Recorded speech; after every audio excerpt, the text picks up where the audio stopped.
सभी का गीता अध्ययन के इस सेशन में बहुत बहुत स्वागत है, जहां हम छठे अध्याय की चर्चा पर हैं।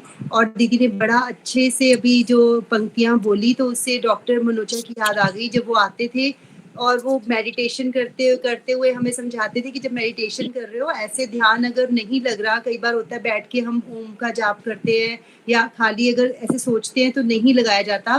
तो अब दीदी ने जैसे बोला कि सामने रूप लेके आते थे वो पूरा, कि आप अपने सामने पूरा रूप लेके आओ, कृष्ण जी का बांसुरी है, उनके मुख में हंस रहे हैं, लंबे लंबे हाथ हैं, तो उस तरह से भी आप पूरा उसको अगर विजुलाइज करने की कोशिश करते हो तो भी आप ध्यान लगा सकते हो। आज की चर्चा को हम कर्नल सतीश सूद जी के साथ और शशि दीदी के साथ आगे बढ़ाएंगे। बहुत बहुत स्वागत है सर आपका। धन्यवाद। आप सभी को मेरी ओर से नमस्कार। कल हमने चर्चा की थी छठे अध्याय के 18वें श्लोक की।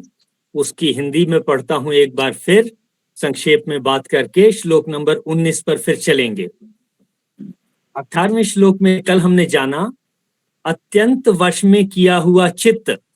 हमने ये जाना कि कैसे पता चलेगा कि हमारा चित्त वश में कर लिया गया है।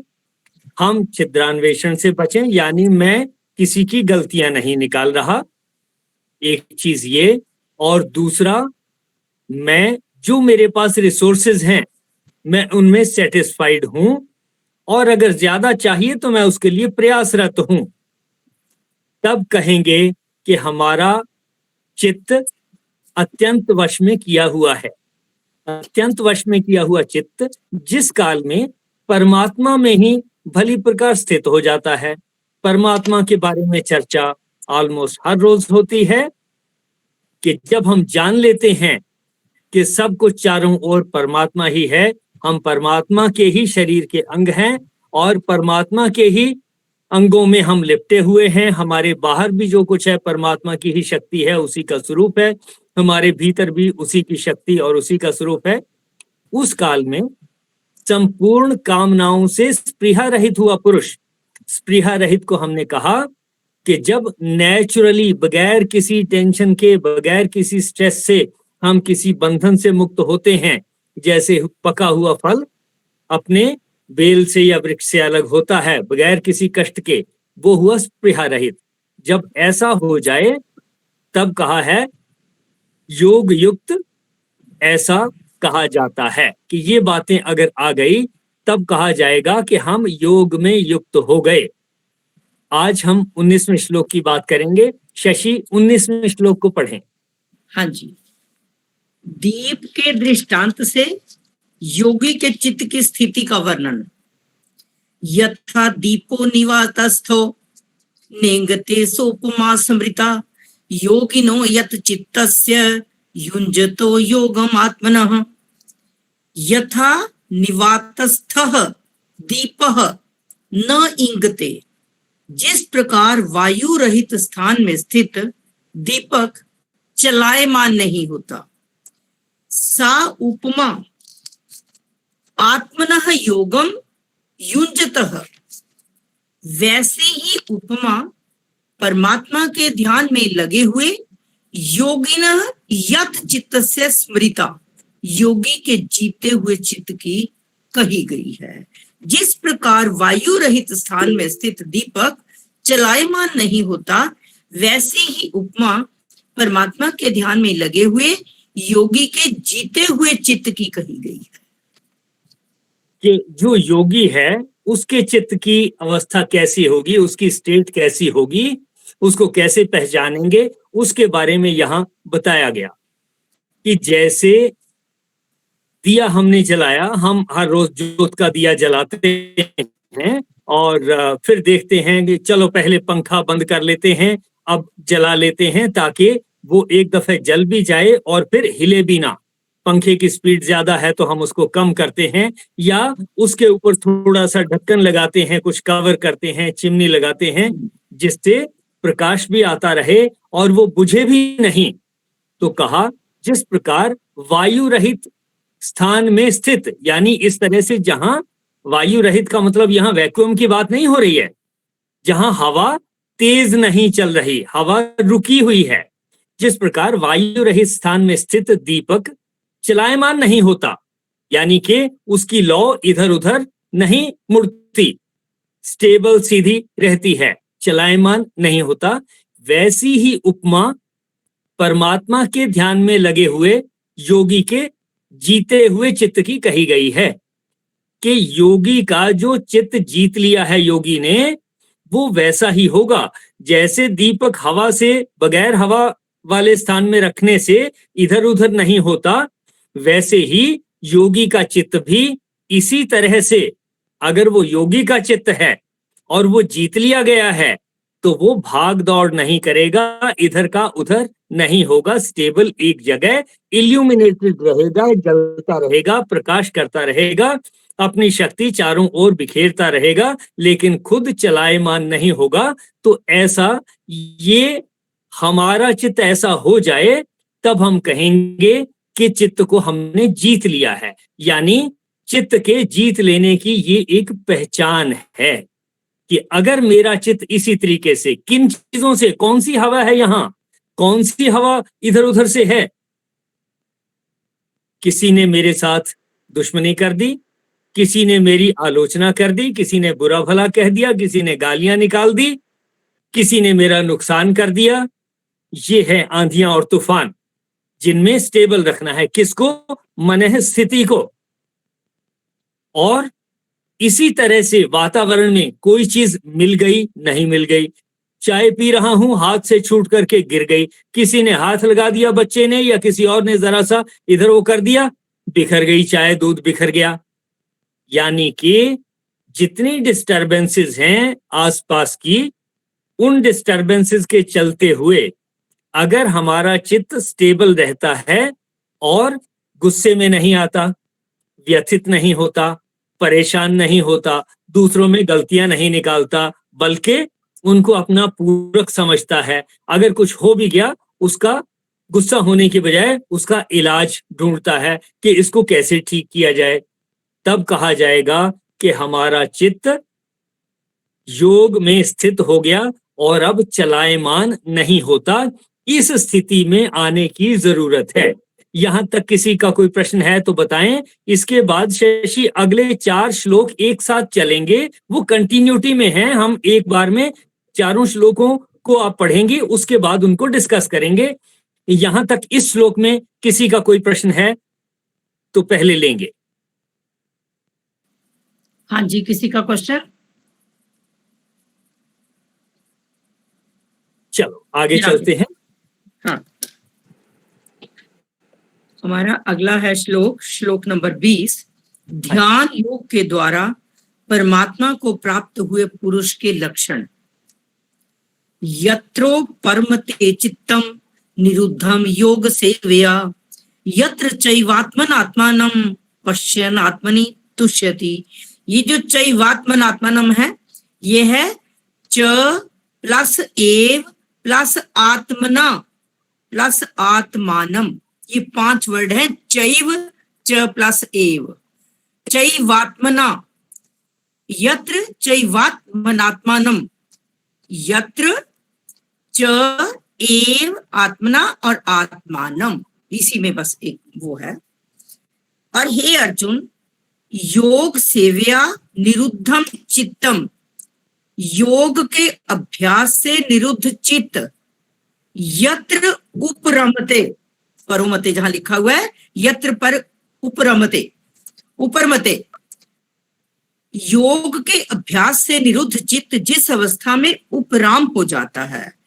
च यत्र आत्मना आत्मानम, और जिस अवस्था में परमात्मा के ध्यान से शुद्ध हुई आत्मना, सूक्ष्म बुद्धि के द्वारा आत्मानम, परमात्मा को पश्यन, साक्षात्कार करता हुआ अर्थात देखता हुआ, आत्मनि एव तुष्यति, उस सच्चिदानंद घन परमात्मा में ही संतुष्ट रहता है।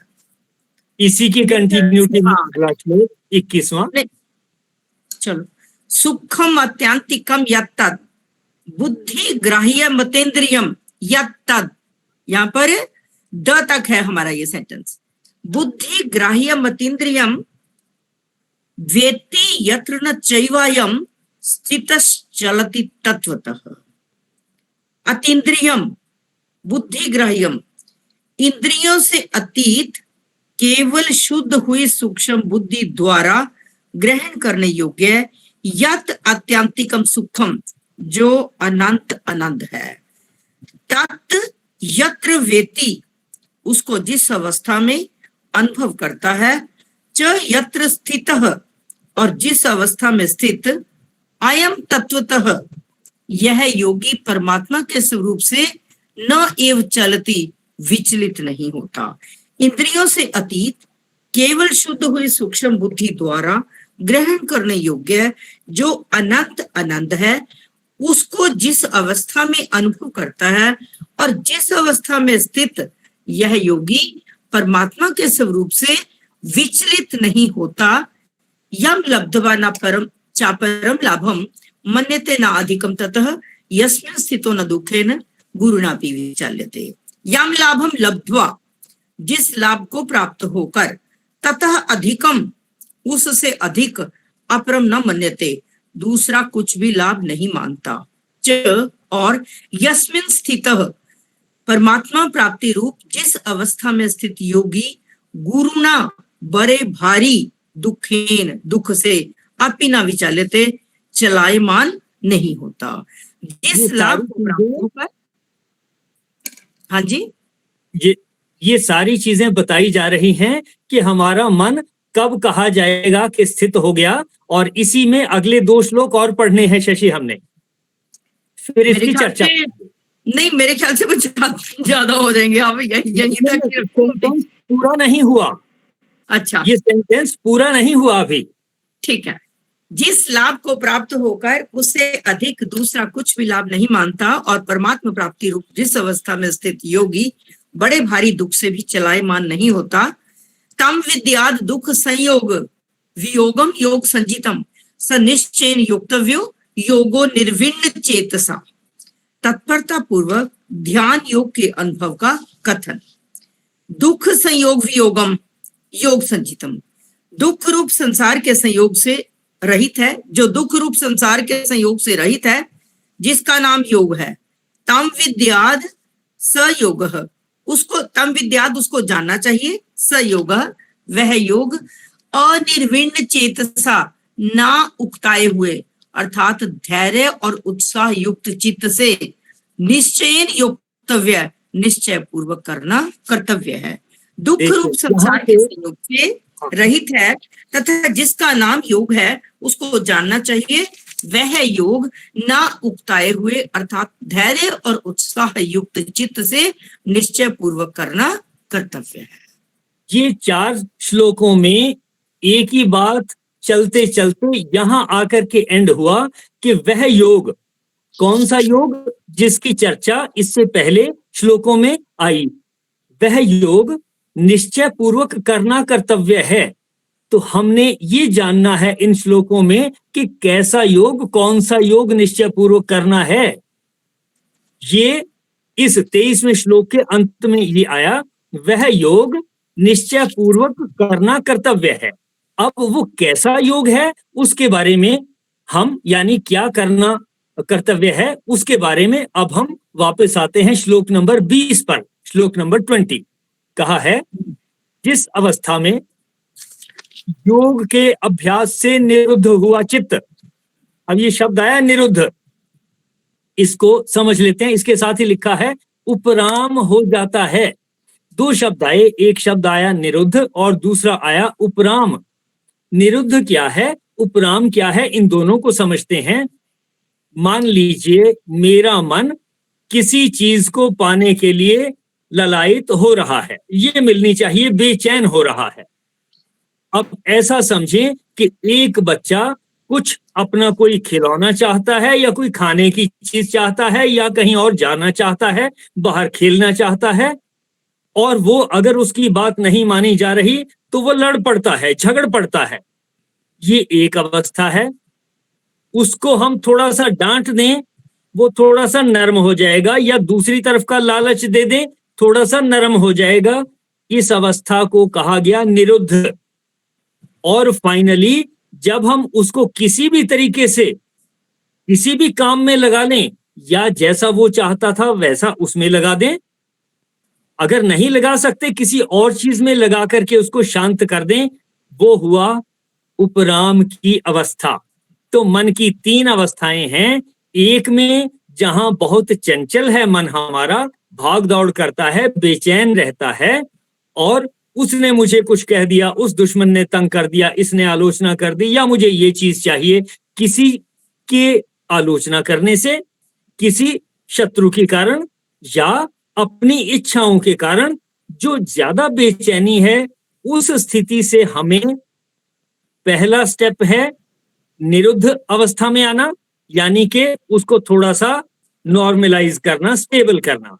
और तीसरी अवस्था है उपराम की अवस्था, यानी बिल्कुल शांत अवस्था में आ जाना। तो ये 3 अवस्थाएं हुई। कहा जिस अवस्था में योग के अभ्यास से क्या होना है, योग के अभ्यास से मन को ही तो शांत करना है। समत्वम योग उच्यते। हमें सुख दुख लाभ हानि और जो कर्म हम कर रहे हैं उनके फल के प्रति समभाव में आना है, यही तो बात है ना। तो इसमें जिस अवस्था में योग के अभ्यास से, यानी उस बात को, समत्वम की बात को हम मन में याद रख रहे हैं, फिर क्या होना है, उससे चित्त ने निरुद्ध होना है। जितनी चंचलता थी उसने थोड़ा सा कम हो जाना है, चंचलता ने, चित्त उसको कहेंगे निरुद्ध हो गया। उसके बाद और उसका अभ्यास करेंगे, कंटिन्यूअसली मनन करेंगे, इसी बात के ऊपर एनालाइज करते रहेंगे, तो चित्त शांत हो जाएगा। उसको कहेंगे उपराम हो जाना। अब देखें, जिस अवस्था में योग के अभ्यास से निरुद्ध हुआ चित्त, यानी पहले चित्त निरुद्ध हो जाएगा, उपराम हो जाता है, उसके बाद स्टेबल हो जाता है, शांत हो जाता है, ये एक बात हुई। और जिस अवस्था में यत्र आत्मना आत्मानम पश्यम आत्मनि, आत्मानम आत्मानम आत्मना आत्मानम पश्यन, अपने आप ईश्वर को देख लेता है। यानी ईश्वर को देखने से पहले चित्त को विचलित अवस्था से निरुद्ध में लाना, फिर उपराम की अवस्था में लाना, यानी जब चित्त शांत हो गया तब आत्मना यानी स्वयं, आत्मानम ईश्वर को, पश्यन देख लेता है, आत्मनि एव तुष्यति, तो फिर उस परमात्मा को जैसे ही देखा, उस परमात्मा को देखते ही फिर वो संतुष्ट होता है। फिर देखें कि क्या क्या बातें कही गई।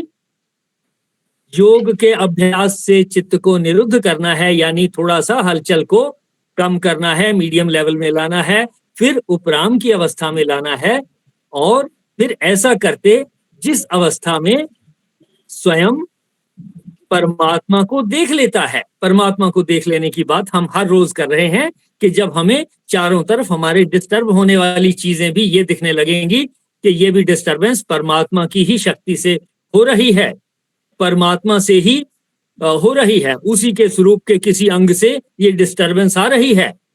कि मेरे ही बच्चे ने अगर कुछ नुकसान कर दिया तो मुझे तकलीफ नहीं होती, किसी दूसरे ने कर दिया तो तकलीफ होती है, गुस्सा ज्यादा आता है। अपने बच्चे ने कुछ गलत कर दिया तो गुस्सा कम आएगा, बिल्कुल नहीं आएगा, हंस भी सकता हूं, किसी और ने कर दिया।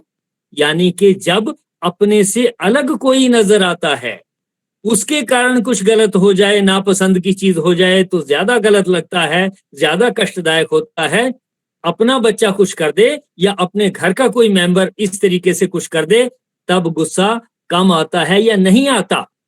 तो कहा आत्मना आत्मानम पश्यन, स्वयं परमात्मा को देखते हुए, आत्मनि एव तुष्यति, उसी में, अपने में ही संतुष्ट होता है।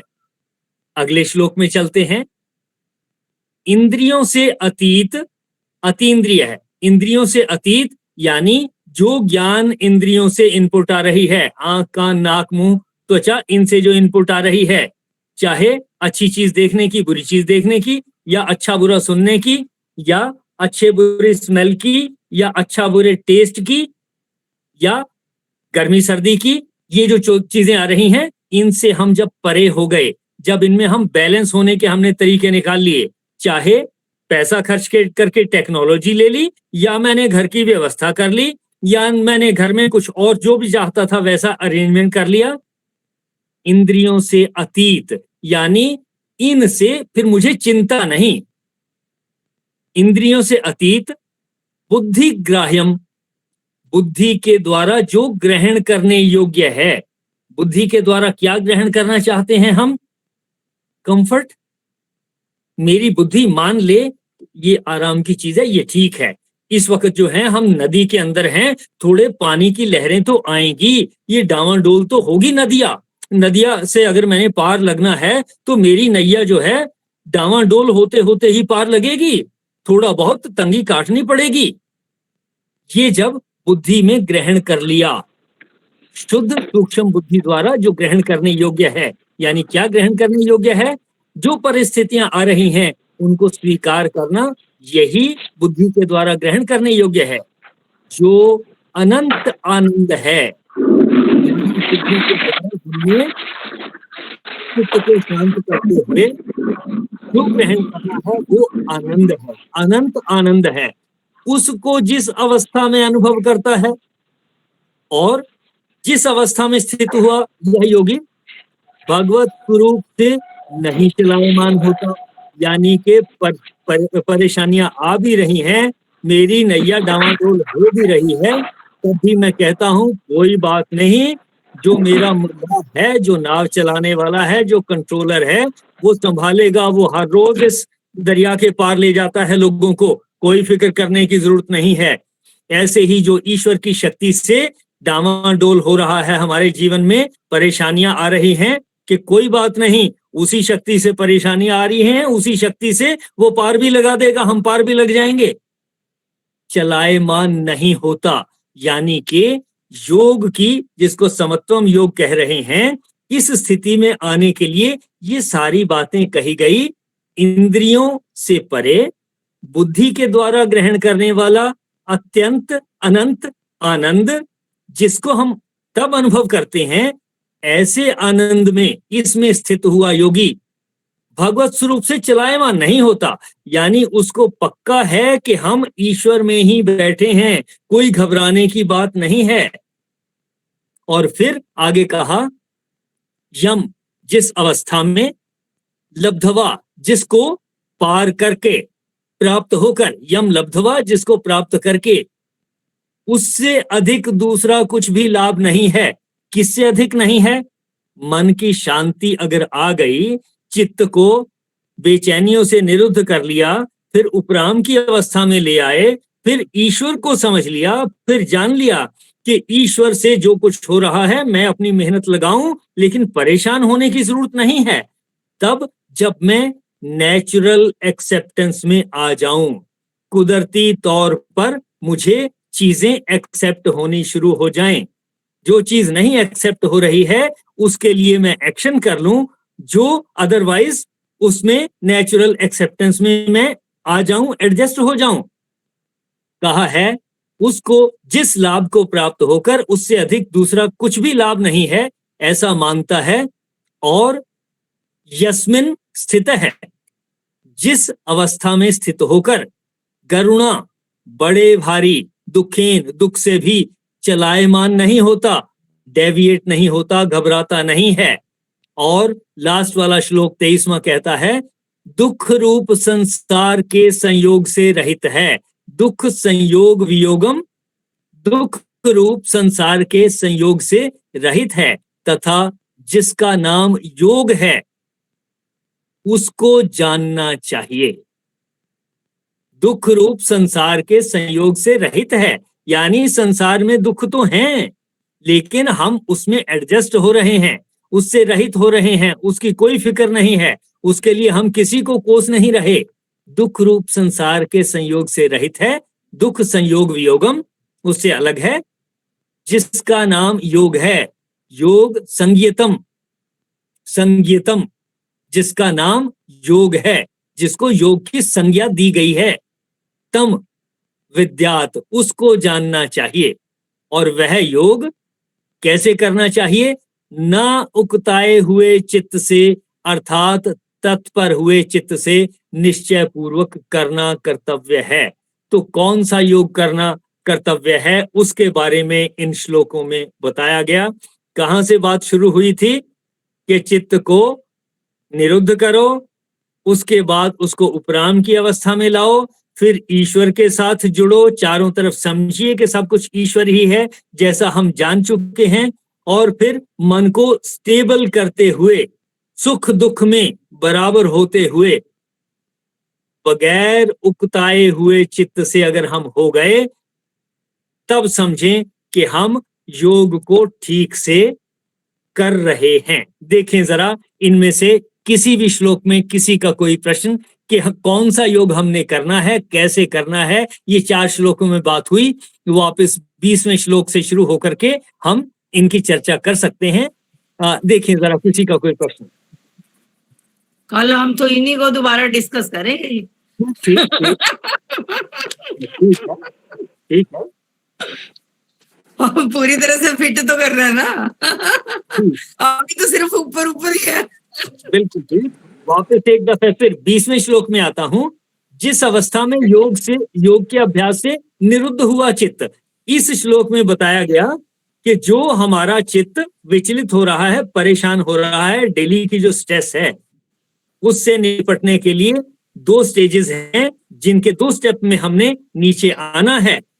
पहला स्टेप चित्त को निरुद्ध अवस्था में लाना है, यानी ज्यादा बेचैनी से मीडियम बेचैनी में लाना है।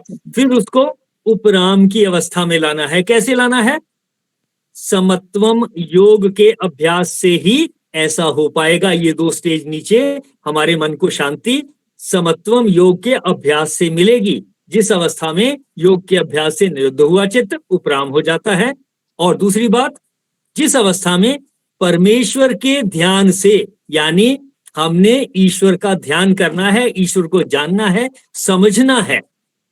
आत्मना आत्मानम पश्यन्, मैं ईश्वर को देख लूं, यानी कि ईश्वर को देखे बगैर योग में इससे आगे चल नहीं पाएंगे, स्थित नहीं हो पाएंगे।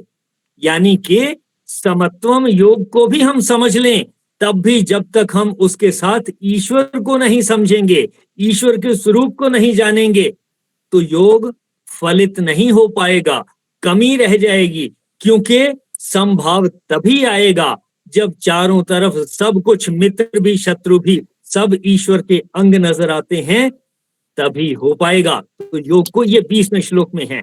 देखें इसमें किसी का कोई प्रश्न। आज तो जो डोज दी है वो ज्यादा है, वो हमारे प्याले में आ नहीं रही। दीदी मैंने तो एक गल समझ आई है कि जिस वही पार लगाएगा नहीं, या बाकी जो करना है वो तो सर जाने।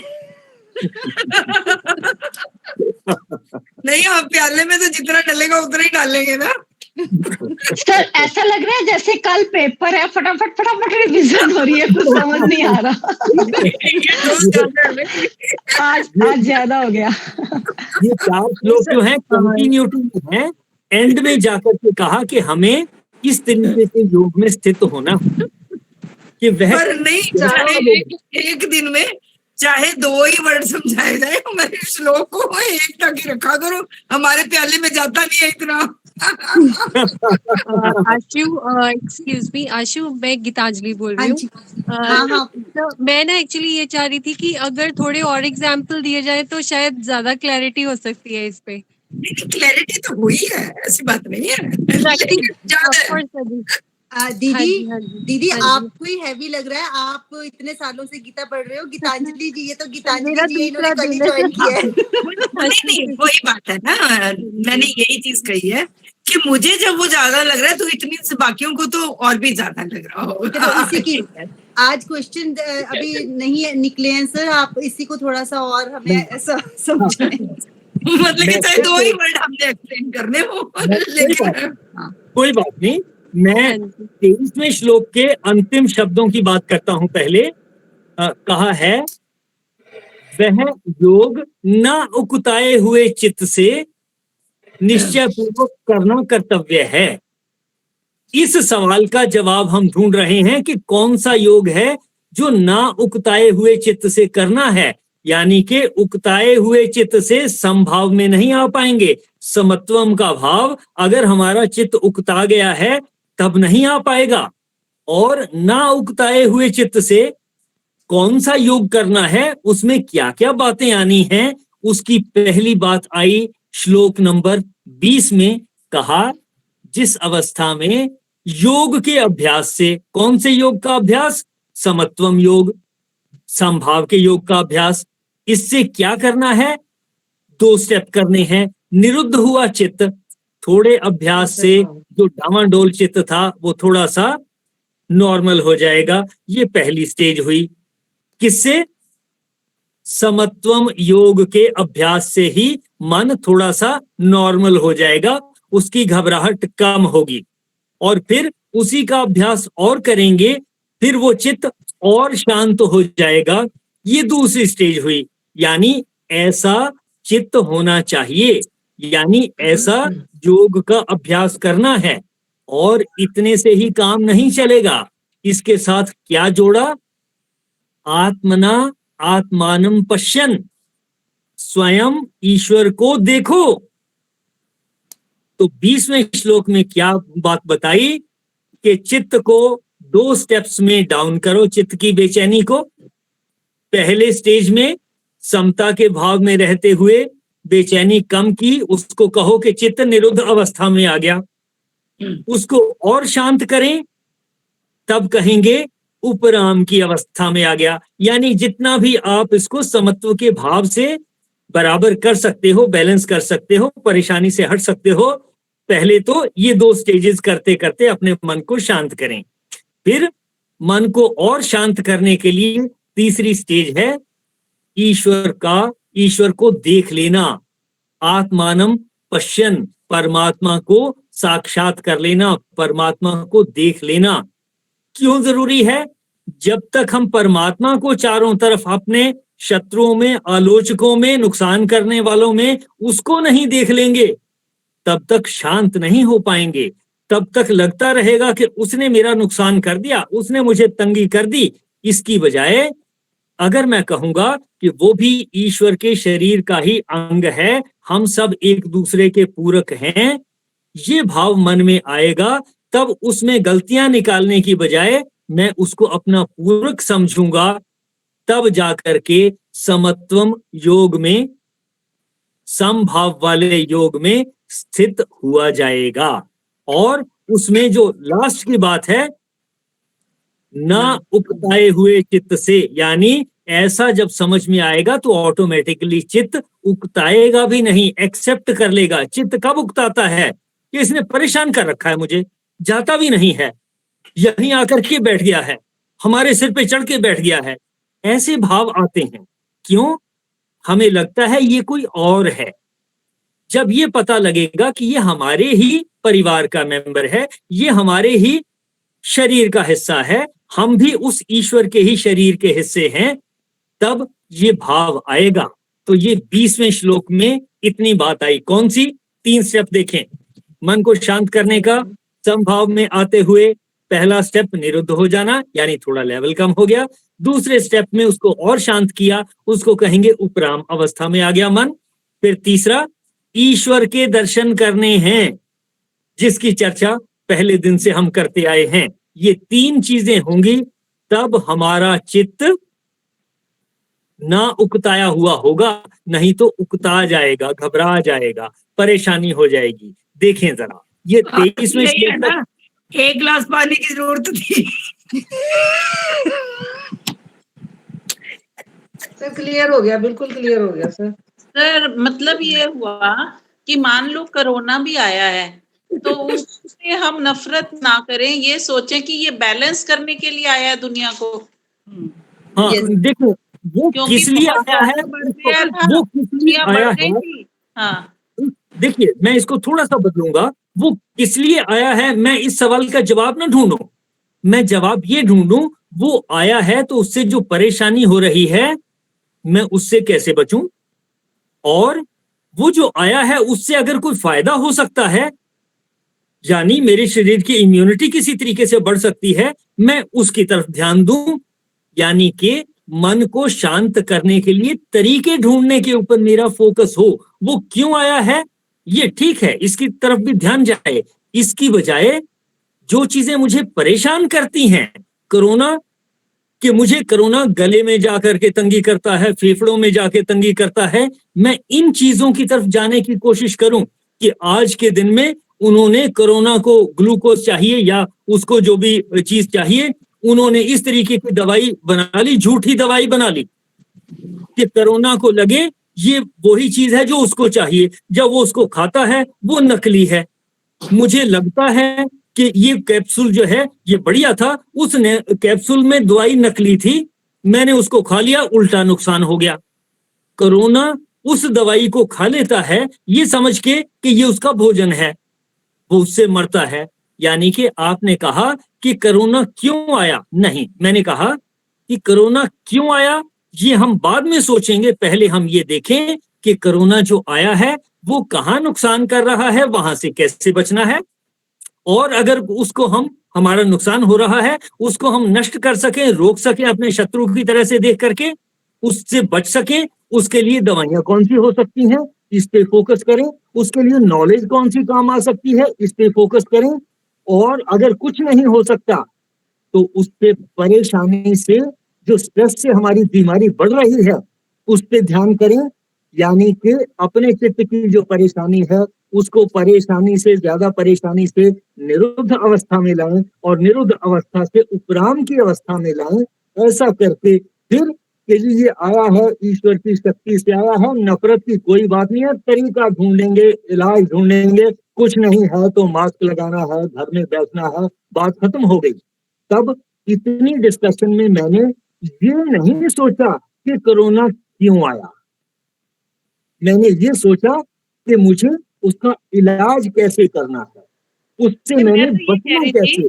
कि उसे एक्सेप्ट करें कि ठीक है, अगर हमारे बस में कुछ नहीं है, दवाई भी नहीं मिल रही, कुछ भी नहीं मिल रहा, तो अपने मन को तो समझाना है ना। तो ये कहें कि शायद भगवान ने सृष्टि को बैलेंस करने के लिए ये काम हुआ है, क्योंकि बहुत ज्यादा दुनिया बढ़ गई थी, तो मतलब धरती उसको संभाल ही नहीं पा रही थी, तो शायद उसको बैलेंस करने के लिए ऐसा हुआ है।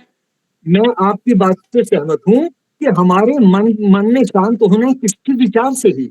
अगर इस विचार से, जो आपने बात कही, अगर इस विचार से मन निरुद्ध की अवस्था और उसके बाद उपराम की अवस्था में आता है तो ऐसे सारे विचार ठीक होंगे। ऐसा हर कोई लॉजिक जो हमारे मन को शांत करता हो, वो सारे लॉजिक अच्छे हैं, वो सारी सोच अच्छी है, चाहे वो सच हो झूठ हो कोई बात नहीं, मन शांत होना जरूरी है। इसलिए जो बात आपने कही मैं आपकी बात से सहमत हूँ।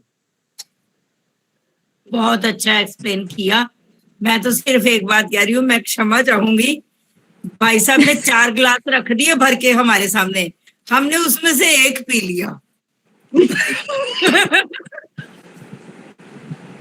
क्षमा चाहूंगी। बिल्कुल ठीक कहा आपने, बिल्कुल ठीक कहा।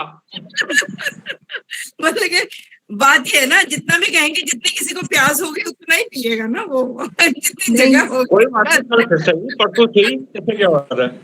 अभी बाकी के 3 श्लोकों की चर्चा बाकी है अभी। हाँ नहीं, आपने एक एक करके मैं रियली सॉरी, एक एक करके मतलब कि करना था कि पूरी तरह से हमारे माइंड में वो फिट हो। हमें इन 4 श्लोकों को इसलिए पढ़ने की जरूरत पड़ी कि एंड में जाकर कहा है कि इतनी बातें मिलाकर के योग को ना उकताए हुए चित्त से करना है। वो हमें वैसे ही सूद सर अभी हम किंडरगार्टन स्टूडेंट्स हैं, आपने हमें पीएचडी वाला पढ़ाना। अभी तक तो सब कुछ ऊपर से जा रहा है, पतराना वही नहीं, मतलब कि मैं तो आप सबकी तरह ही हूँ। इनकी नॉलेज तो बहुत वास्ट है। किसी और का कोई प्रश्न है तो पूछ सकते हैं, नहीं तो फिर समापन की ओर बढ़ेंगे। बहुत अच्छा लगा, बहुत ही। हाँ जी, या फिर इसको आज रिवाइज करेंगे बैठ के घर पे और फिर कल इसी चर्चा को आगे बढ़ाएंगे। हाँ एक एक श्लोक करके कल प्रश्न करेंगे, आज टाइम हो गया, आज टाइम हो कल गया। यहीं से शुरू करके चलेंगे आगे, श्लोक नंबर 20 से ही कल को आगे चलेंगे और बाकी की चर्चा कल होगी। ठीक है। सर्वे भवन्तु सुखिनः, सर्वे सन्तु निरामया, सर्वे भद्राणि पश्यन्तु, माँ कश्चित् दुःख भाग् भवेत्, माँ कश्चित् दुःख भाग् भवेत्।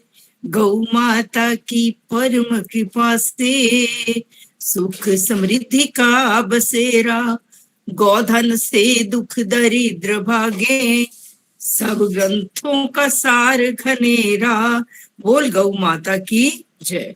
ओम ब्रह्म अर्पणम अस्तु, ओम ब्रह्म अर्पणम अस्तु, ओम ब्रह्म अर्पणम अस्तु। हरिओम जी।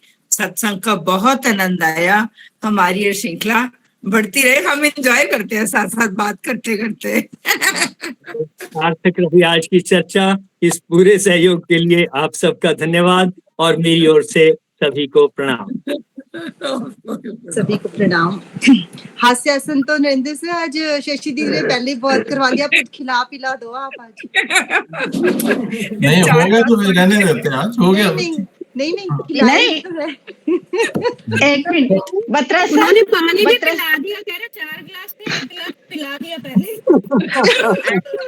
बत्रा सर एक मिनट। आष्टी जी, शर्मा सर की शायद किसी ने बात नहीं सुनी। शर्मा सर ने कहा है कि पतनाला उठे दा उठे।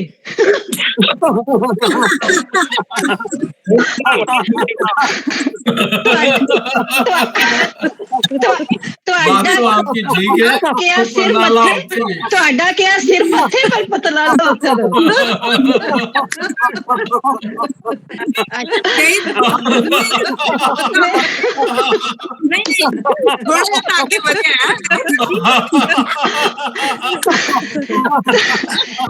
ਤੁਹਾਡਾ क्या सिर मथे, सर एक और इसको दोबारा सुनो। ਤੁਹਾਡਾ क्या सिर मथे पर पतनाला उठे दो उठे।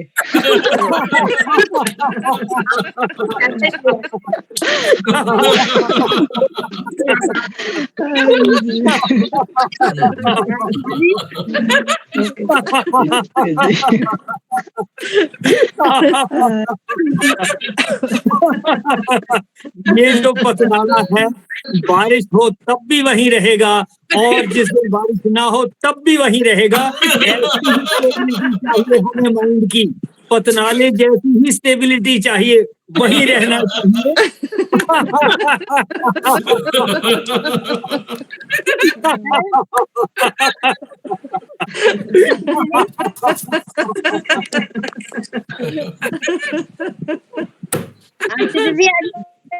मजा आ गया। ओके नहीं, थोड़े सा आगे सर क्या है, ये नहीं मैं कहती होते थोड़े समझ आया, समझ तो आया। नदी का रूप धारण कर लिया है, नदी का रूप धारण कर लिया है पतनाले ने।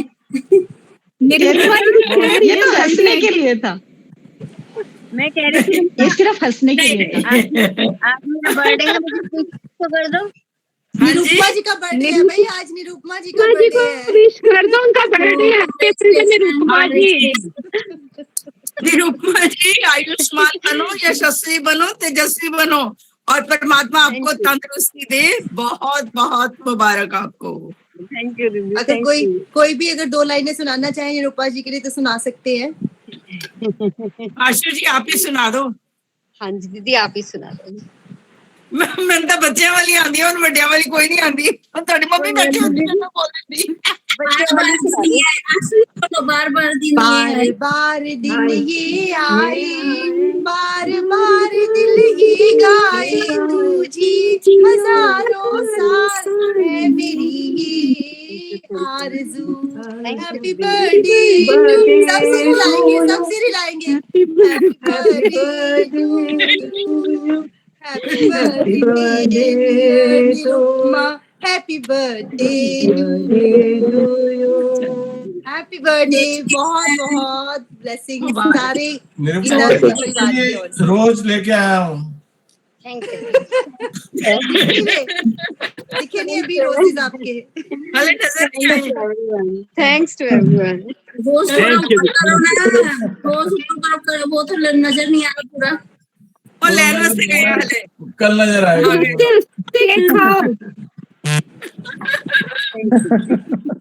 बहुत बहुत मुबारक। Congratulations. बहुत बहुत मुबारक जीते तिरुपति रहो, को। जीते रहो। चलो ओके जी, हरिओम। हरिओम जी।